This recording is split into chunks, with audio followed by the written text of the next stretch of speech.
right, welcome back to Dream It Do It Travels. I'm Ryan. I'm Erin, and today we are just out of Yellow Springs, Ohio at Young's Jersey Dairy.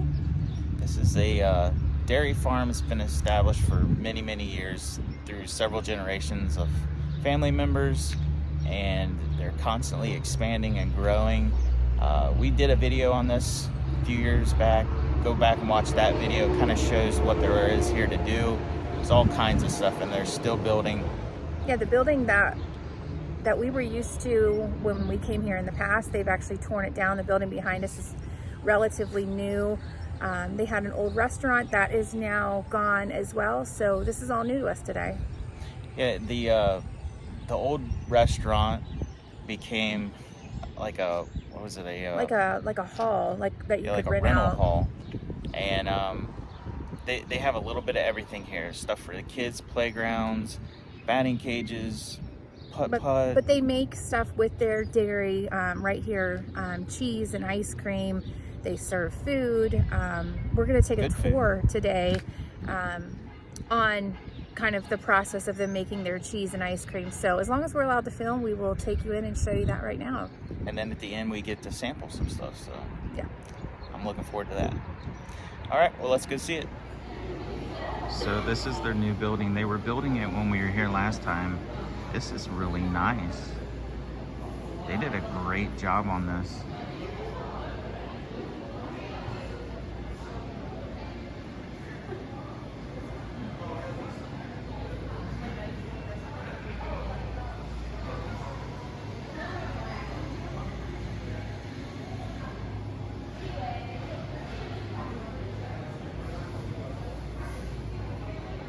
Cow up here.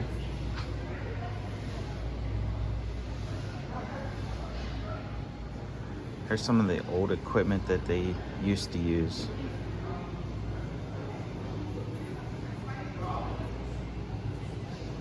I could go for a milkshake.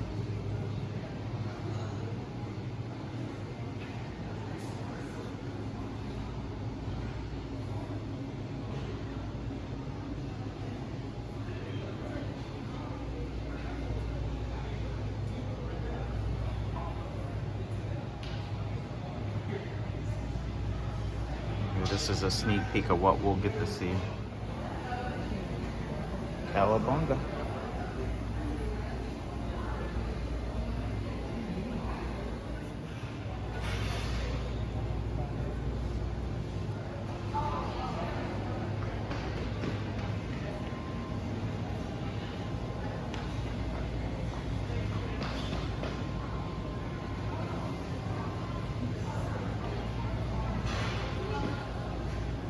They have a really nice gift shop area.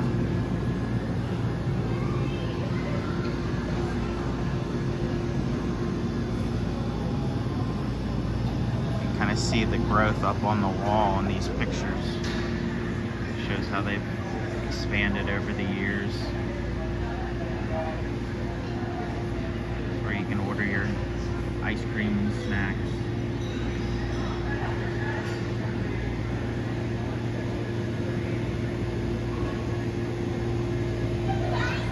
They have a little dining area. You can get coffee.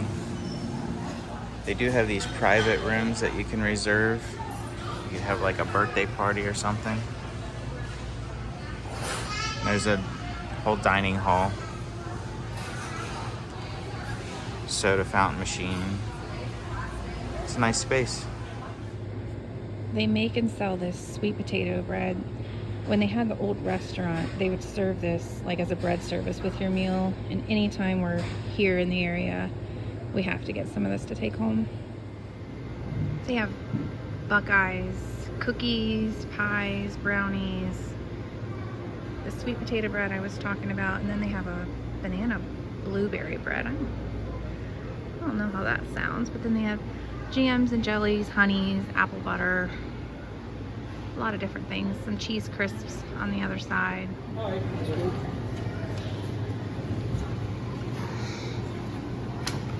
Okay, step on in so I don't have to talk about. Thank you. I'm Dan Young of the Youngs. I'm one of about 12 family members that work here. I'm the chief ice cream dipper, or in other business that would be called CEO. And we have about 300, well, here in another month or two when we get busy, well, about 350 employees, 320 to 350 during the spring, summer, fall. And then it drops off November through March, as you can imagine. I know you're going to tell me you all eat ice cream all year round, and I'll say, no, you don't. Not compared to the summer months, you know. As far as folks, obviously the outside things we have going on here, etc. How many of you have been to Young's before? All right, great. So, we are a year-round operation. We started off, in a brief history, started off in 1869 when the Red Barn over there was built by relatives of the Young family. Not last name of Young, but related. And fast forward to the Great Depression, and the family lost the farm during that time frame, and then a couple of neighbors bought it. Then my grandfather bought it back in the late 40s. And at that point, we were just a farm. And back then, farms were more general than what they are now. We did raise some hogs, milk some cows, did corn, wheat, soybeans, a little bit of everything. Where generally, most farms nowadays are way more specialized. In other words, they might be a beef cattle operation, but they only take the beef cows after they're 6 months old. And another farmer takes them from 0 to 6 months. And they really specialize because it's so much capital and labor, of course, is harder to come by and all that. So, but we were a generalist farm, and then in the late 50s or so is when we first started selling our product to the public, which at that point, really, our public consisted of basically Yellow Springs, and maybe a little bit more, but we were just selling our milk from our cows. And we bottled it, put it in some, obviously milk bottles, put it in a used refrigerator, and our guests would actually come up from Yellow Springs, which is only a couple miles down the road, and make their own change. Get their milk bottle, 60 cents a gallon, and then leave the bottle and go back home. So that was how we began, basically inviting people onto our farm. And then it got a little bit busier, and we added a real retail store and started selling some other products from Ohio. We'd go up north or northern Ohio and get some cheese from Amish country area and a few odds and ends, snacks and that sort of thing. Really no food yet. That came in maybe the late 60s when we first started doing food. The food at that point was hot dogs, smoked sausage sandwiches, a little thing that goes around and around. And then we got some hamburgers and french fries, just a tiny little grill on the back counter and one little french fryer. And back then I remember, we take the order, and then the person taking the order would turn around and cook the food, And so you couldn't get too busy because it wasn't a really fast process. So that was kind of the beginnings of Young's. And then fast forward a little bit more into the mid to late 80s is when we first started understanding that we weren't just a farm that was inviting some people to the farm. I grew up milking cows and dipping ice cream and everything else in between. And by the way, at this point, we weren't making our own ice cream. It was made for us by a dairy in Dayton, Ohio, called Moeller's, and which is long since gone. They went out of business in the late 70s, something like that. That's a side story. All right, so we started understanding we were a destination place. Folks like to visit here year-round. Right now, we have around 1 million guest visits a year. Say April through October is our busy time frame. And so we kind of decided on a mission statement, which is the first 6 words on our front sign: we create fun for our customers, because they like coming here because it's a farm. It's in the country, and etc. You go to Yellow Springs, I used to say you might see some hippies back in the day. Now maybe not so much, but you might see Dave Chappelle because he lives there. And a few other famous people that visit him every once in a while wandering around. He doesn't come up very often anymore because he gets recognized too much, but a long time ago he was a great customer. We still do a few things to collaborate on. And so around that same time frame, we also were beginning to understand that guests were coming here because of what we were, and because of the farm. And so we got to thinking, well, what else would they like to do since they made the trip to get here? Because not very many people live close to us. You know, Yellow Springs is like 4,000 people, and that's the closest village. And then you draw about a 20-mile circle, you might be up to, you know, a few 100,000 people. But a 30-mile circle gets you about 1 million. If you go 50 mile, you got 2.5 million, because that includes parts of Columbus, northern Cincinnati, etc. And that's where we draw from today. But we added our first entertainment part, which was utters and putters. The first 18 holes of our miniature golf course is just on the other side of the parking lot. And then we added another one there. We had a driving range, batting cage, slides, and some other stuff. Just getting those going this year. Those are not year-round activities for the most part. But you may have seen when you pulled in right next to this building, we are building a year-round entertainment activity, which is a carousel. And it'll have, we'll have a rooster right there. That one will be in it. We'll also have some cows. You had to have cows if it's here. Turns out no one apparently has ever done a cow, because it was way expensive. But I said, well, we got to have a cow or a few. 6 cows, a pig, a bunch of horses, a goat, and then the rooster. It should be going this summer. I'm hoping July. But all things construction, who knows? The carousel is being built in the United States. Is being built out in Kansas by an amusement company we got to know. There used to be one in Ohio, but they went out of business, so I had to go to Kansas. Anyway, so that'll be adding on, and that will be a year-round attraction, because we'll have it in a building that's open, but also we can close it up during the wintertime. So hopefully our families, usually with younger guests, younger children, will have a reason to come here during January, rather than just missing us all until it gets warm again. So you're here to learn about ice cream and cheese making. So we're on the ice cream end, so we'll talk about that. These 3 machines here are what we use to make all the ice cream we make. They're batch machines, which means you make a batch at a time. They're really just a bigger version of, you know, most of you have probably done homemade ice cream, or the one you plug in.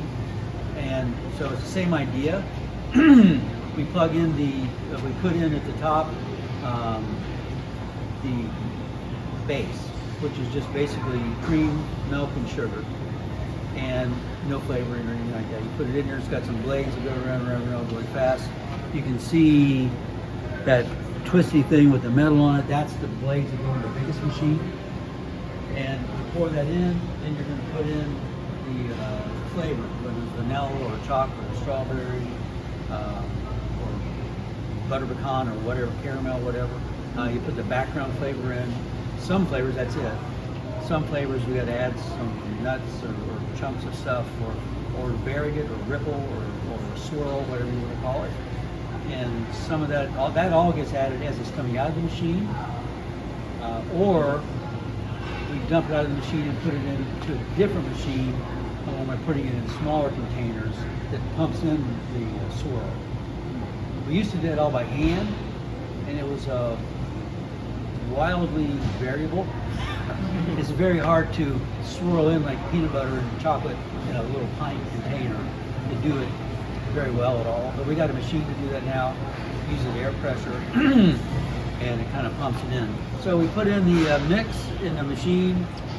The blades are already in there, and it starts freezing. We add in the flavoring. It takes about 10, 12 minutes to take it from about 40 or 41 degrees, which is the temperature of the mix being the base, and gets it down to around 21 degrees or so. Kind of comes out of the machine looking like soft syrup. It's very close to it. Goes into the 3-gallon container for the most of what we do, which is what we use to dip from, and half gallons and pints. And in half pints also. 10 gallons at a time is our big machine, 5 gallons at a time is the other 2 machines. Our first year we made our own ice cream was 1981, because after that other company went out of business, we kind of been talking about doing it ourselves, but it's one of those things, I don't know if we want to do that or not. Then they went out of business. They said, well, this can't be rocket science. let's give it a try. And did a little research at the Ohio State University, and started making ice cream. My cousin Ben, who's our HR person, number 2 guy here, and he was our first ice cream maker. And that first year we only had one 5-gallon machine, and it was on literally 20 hours a day during the summertime. And that's why we bought the second machine the next year, because we said in July, if that thing breaks and we can't get a part, in about a week and a half, we're going to be in trouble. We're going to have an insurrection here at Young's. So we add in the flavoring, we add in the, some things, like I said, we add as it comes out. Some things you don't put in until it's almost done, because those beaters are going around pretty fast in there, and they'll beat up. Some things you want to have at least some chunks, larger pieces. If you put it in there too early, it gets beat up too much, and tiny little pieces. And sometimes we want that effect. We got a list of, on the back of that booklet, you'll see some flavors. Top part is about 22 or something like that. Flavors we have all the time, year round, always. Occasionally we'll change one of those, but at least 20 of those are just like standards. You gotta have vanilla, you gotta have chocolate, strawberry, butter pecan, black walnut, stuff like that. Then we have our seasonal flavors. By far our biggest seasonal flavor is pumpkin. We usually start that in late August through November-ish, sometimes into December, depends if we made too much or not. This time of year, peaches and cream is another big one. And then every year we do some new flavors.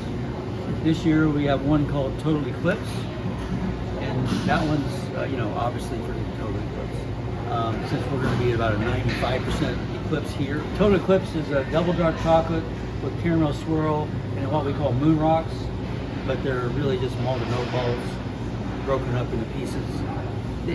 They came in about this big. I was hoping for smaller ones. I said, well, no way we can put that in here, because somebody's going to break their teeth. So we just kind of pound them out a little bit so there's chunks of them in there. Another one I really like is lemon and lavender raspberry swirl. You can kind of barely taste the lavender because we didn't want much in there, but it's with the lemon custard kind of flavoring, lemon, and then we put the raspberry swirl in there. It's very good. We're using lavender from a local lavender farm just 10 miles away or so. On new flavor, it's actually the top part of it.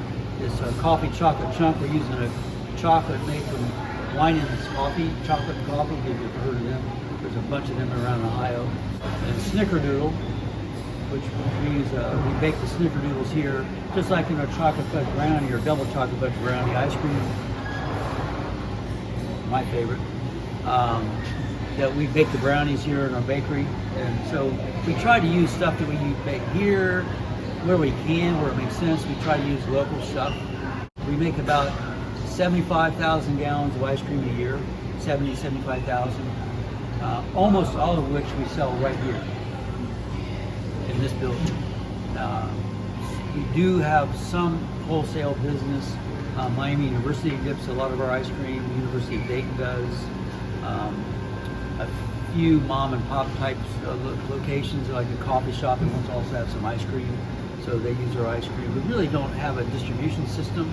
Oh, the Air Force Museum, actually they're doing quite a bit right now. The Air Force Museum sells our half pints. They're the #1 tourist area or attraction in this area. So a lot of folks come here and go there, or vice versa. And so we always cooperate with them, but we finally figured out a way to do the ice cream, and they're doing really well with it, making some money on it, helping them out, and so it helps us out too. But most of the ice cream we sell is right here. Most of it's being dipped in the cones and milkshakes and sundaes and all that kind of thing. The half pints, most of those that we use are for our picnics, our group picnics. And last year we had about 23 or 4,000 folks here for various picnics. And that's how we serve ice cream. The biggest group we had was like a little over 3,000. And there's no easy way to dip ice cream for 3,000 people all at once. So we do it in the half pints, and that way we can serve them whenever they need their ice cream. And on those busy days, I couldn't have that many more people coming in here anyway. It wouldn't be fun for the guests or my staff. So that's the ice cream story. Questions? After we take it out at 20 degrees above zero, we put it into a little freezer, meaning like 12 by 15. It's like 20 below zero or so, high wind velocity. None of us would want to, the way we're dressed, would want to be in it for more than about 12 seconds. It's very cold. It freezes it quickly. That's one of the important parts of making good ice cream, is you freeze it quick, so the ice crystals don't have a time to form. They're very tiny. Because milk, as it comes out of a cow, is around 90% water. The other 10-11% is milk solids, not fat, and of course the goodness part of it, the fat, the cream, and so there's a lot of water naturally in ice cream, and so therefore when it freezes, water turns into crystals to get great. If you've made that homemade ice cream, had a little bit left over, put it in your freezer at home, and ate it 2 or 3 days later, it's not great. Right? So the point is, you want to freeze it quickly, which your home freezer is not going to do. And so we do that, and then we move it from that 20 below or so into about a 12 below freezer, which I'll show you. And then we move it from there, when we're dipping it, into another one that's about 4 or 5 above zero. We move it into that one, and that slowly warms it up to where you can dip it. Because it's just very difficult to dip ice cream 5 or 10 degrees below zero. That's when you're at home with your dipper or your spade kind of scraping off a little bit, and it just doesn't work. And so we slowly warm it up in another freezer that actually holds, in the summertime, I have like 1,000 3 gallons in there, because we go through maybe 700 3 gallons a week here during our busy time. So that makes it dippable. And as our staff finds out, some flavors are really hard compared to other ones. Let's move on down here to the cheese part. Okay, so right now about 5 days a week, but here soon it'll be probably 7 days a week. We'll be making cheese. We make around 70,000. Last year we did 80,000 pounds. This year's going to be like 75,000 pounds of cheese. So it looks to me like he's probably making raw cheddar today, or white cheddar today. I'm not entirely sure about that, but that's what it kind of looks like to me. So we start off bringing over some milk from our farm, and plus we do buy some milk from another Jersey farm up in Troy, Ohio, to supplement what we have here. We milk somewhere around 35, 40 cows. I really don't want more than that here, because everybody does enjoy the country atmosphere, but if we had like 80 cows, it'd be maybe too much country atmosphere on days the wind's blowing this way. All right, so that's a nice size for us, so we get some other milk to supplement what we're doing here. That's not quite 2,000 pounds here. It's probably like 1,500, but 2,000 pounds works easier on the math. So we start off up to around 2,000 pounds. That's about, actually they can put 2,200 pounds in here, but I'll call it 2,000. Then we add the culture, which is the bacteria and enzyme that's going to cause the milk to flavor itself. It's not flavor, it's the natural live stuff that causes the milk, as it curdles and gets older, to change flavor. Depending on what cheese you're making, you put in a different culture.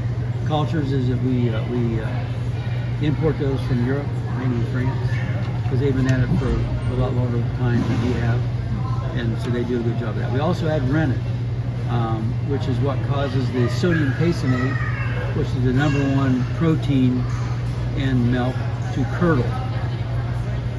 Little Miss Muffet sitting her tuffet eating her curds and whey. The curds is the cheese part. The whey, W-H-E-Y, is the not cheese part.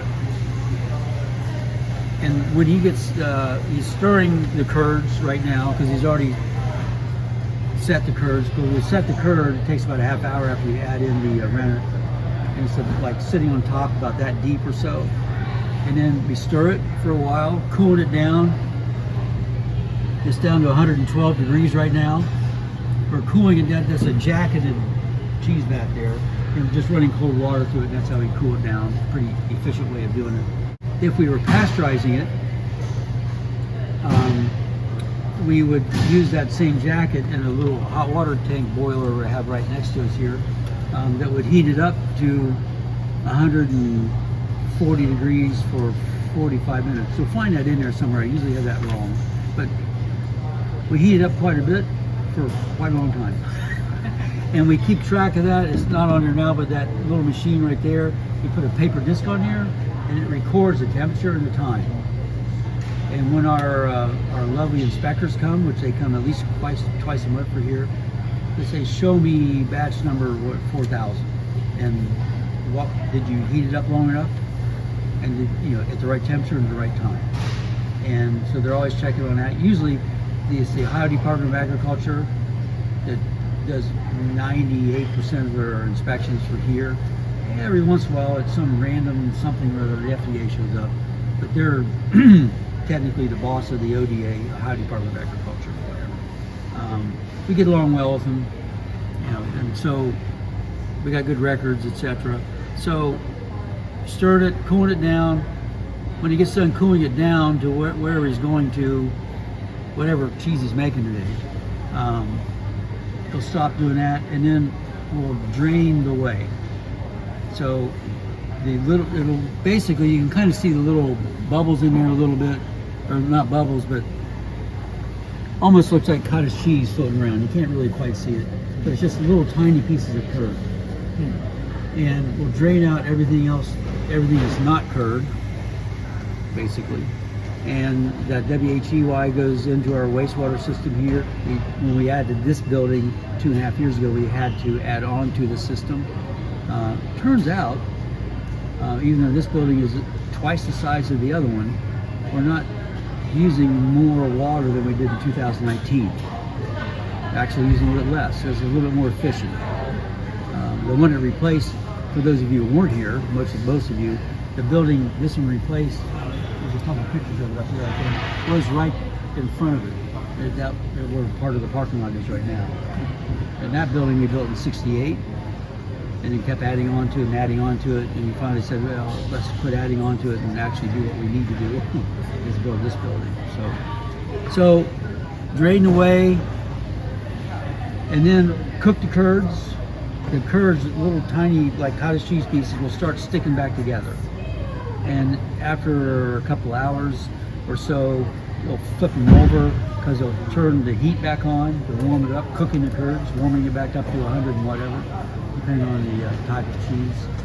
Flipping it over some, and they got a pH meter stuck into it so they can measure the pH level. And it gets down to a certain level, and then they stop that. And if it's cheddar, which I believe that's what he's making today, then the next to last stage is we take those little curds, cut them, they'll be about that thick on the bottom, cut them with a little steel blade and pick up the pieces and put it in a cheddaring machine, which kind of looks like a Play-Doh machine, where you put in the Play-Doh and squeeze it down. It comes out looking like curd, which you can see when you go over there and look at our retail area. You'll see the cheese curds on the right, on the bottom, and that's what it comes out looking like.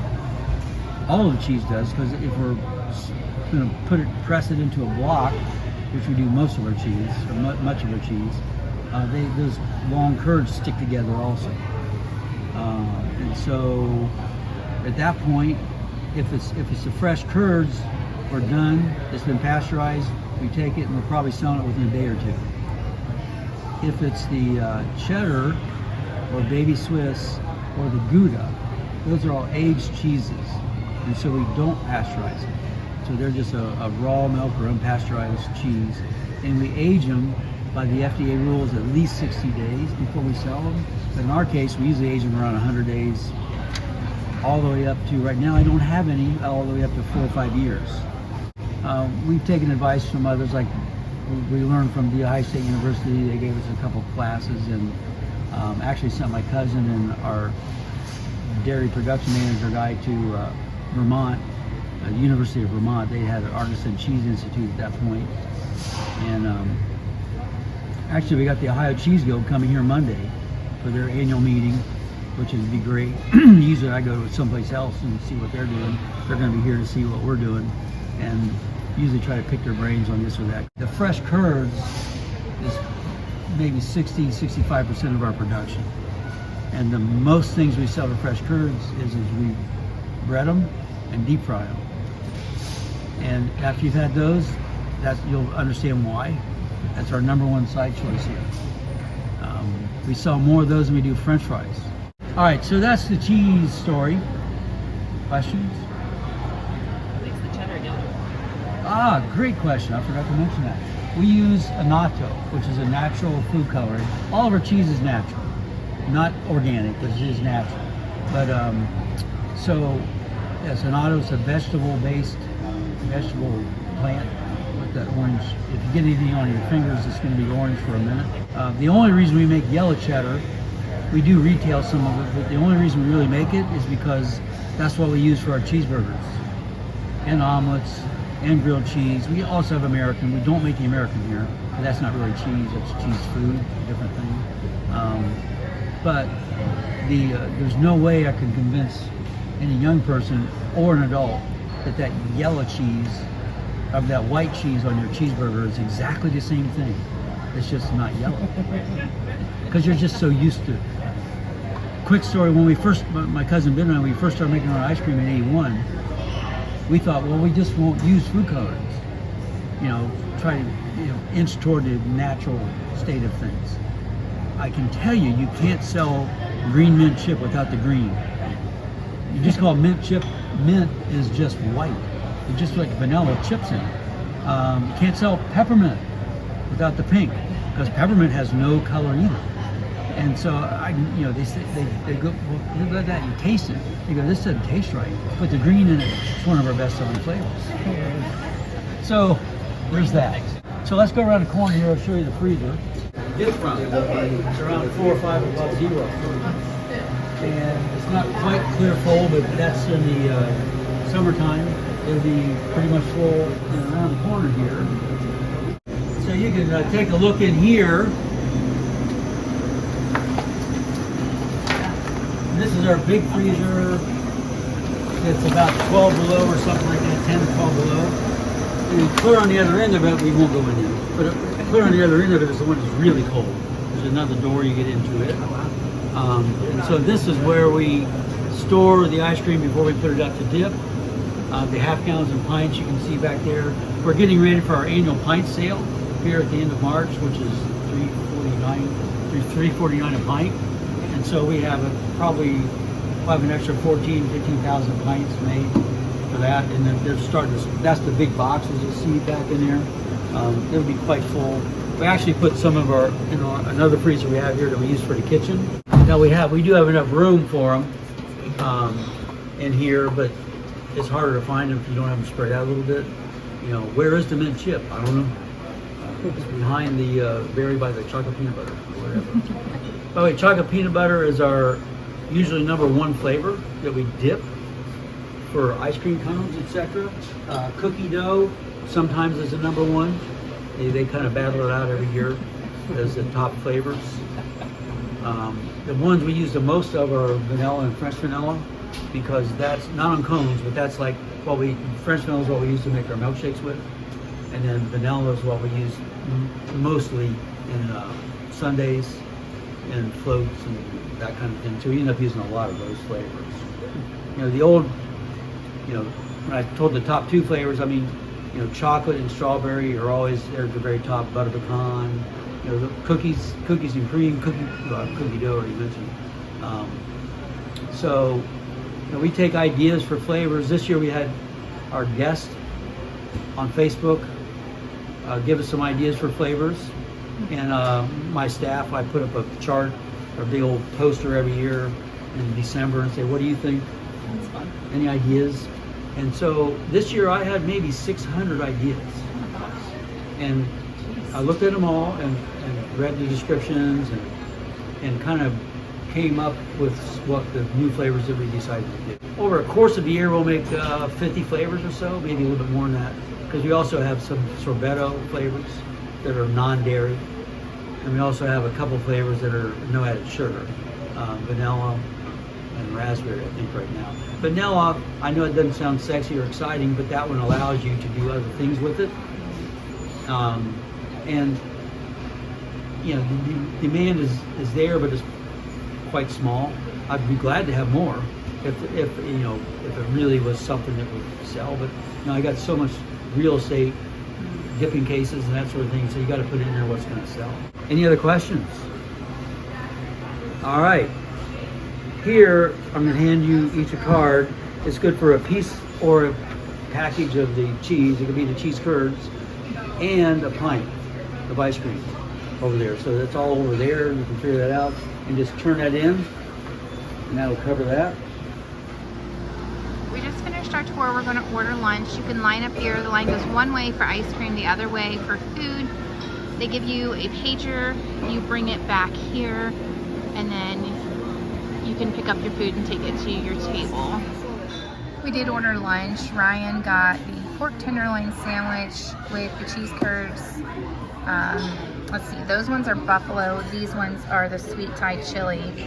I got the buttermilk fried chicken sandwich, and then a friend that we're with got the rodeo burger. So this is just going up to the counter, ordering lunch. They bring it, well, they give you a buzzer and you go bring it back to your table. These sweet chili cheese curds, these things are delicious. I love the breading on those. Yeah, it's very light. It's almost not quite as crumbly as panko, but it's very thin and light like panko. So this sandwich is huge. You can see it doesn't fit the bun. Try and just bite in the middle, I guess. Yeah, again, I like the breading. Real good flavor. It's kind of hard to tell that I'm eating pork. It almost seems like chicken.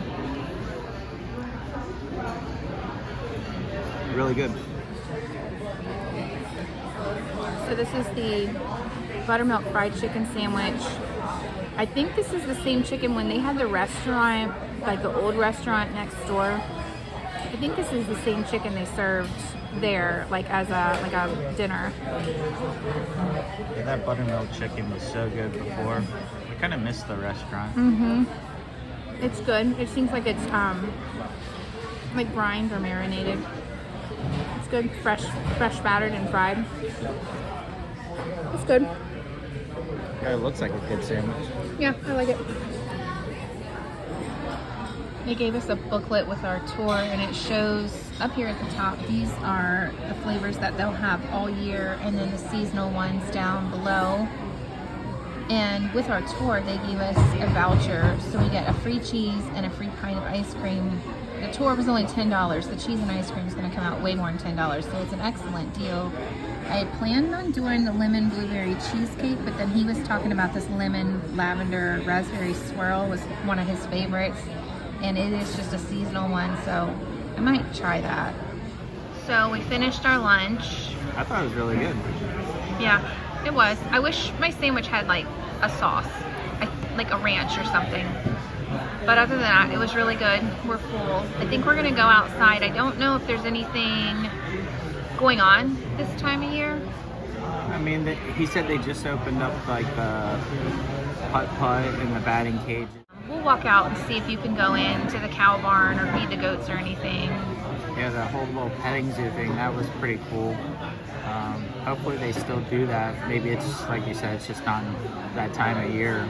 Yeah, he said really like November through March is their off season. So we'll walk outside and see what we can find. But they never close. No, they're open year round, but that's their slower season. So, I don't know. Let's go see what we can find. So when you come out from the main building, over here is where they have the goats. You can feed them and pet them. And then sometimes you can go in the barn and see the cows. So we'll see if we can get in there today. This gives you a layout of the land, where everything's at here on the property.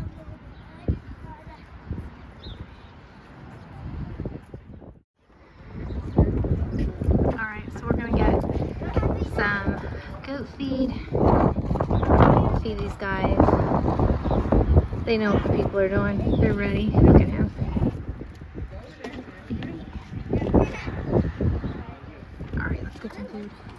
And let me try to listen to how this goes. All right. One at a time. One at a time. All I got was crumbs of this guy. I do have a hand washing station for when you're done. All right. This is not panning out. Clean my hand.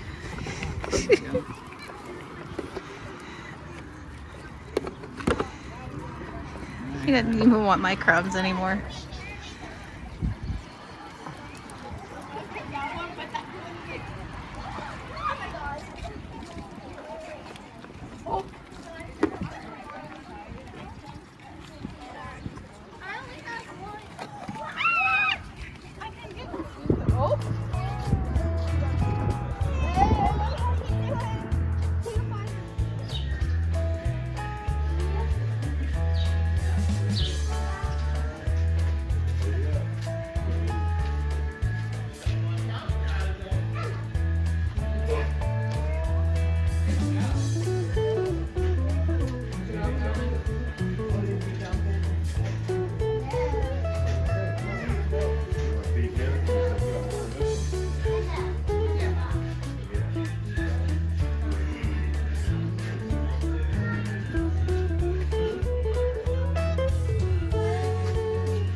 On April 8th, they are having an event here for the solar eclipse. It looks like they have some RV parking. It's going to be like a late night thing.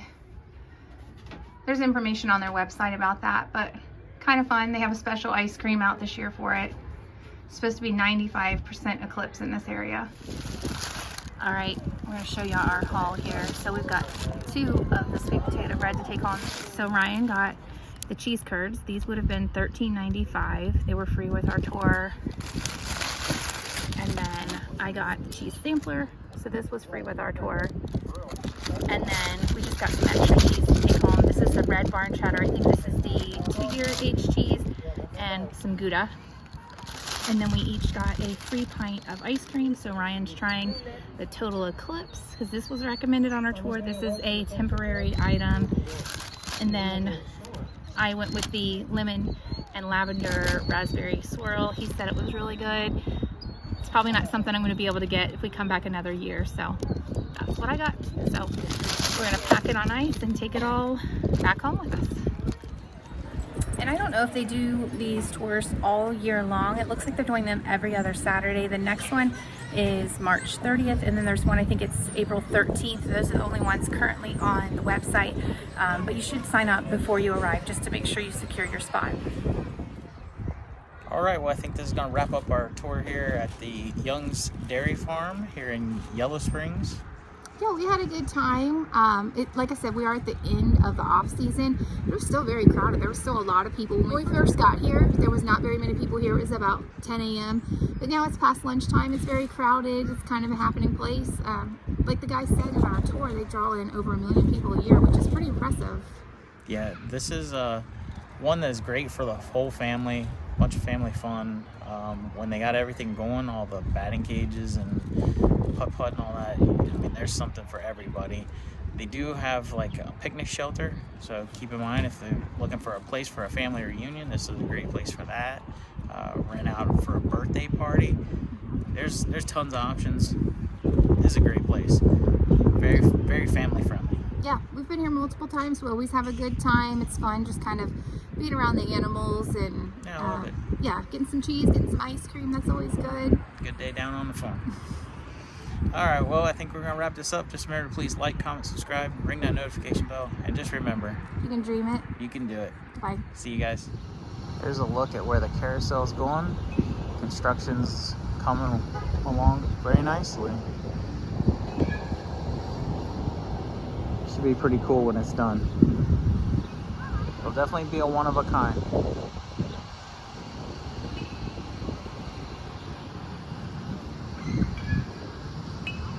I can hear hear the batting cages in the background.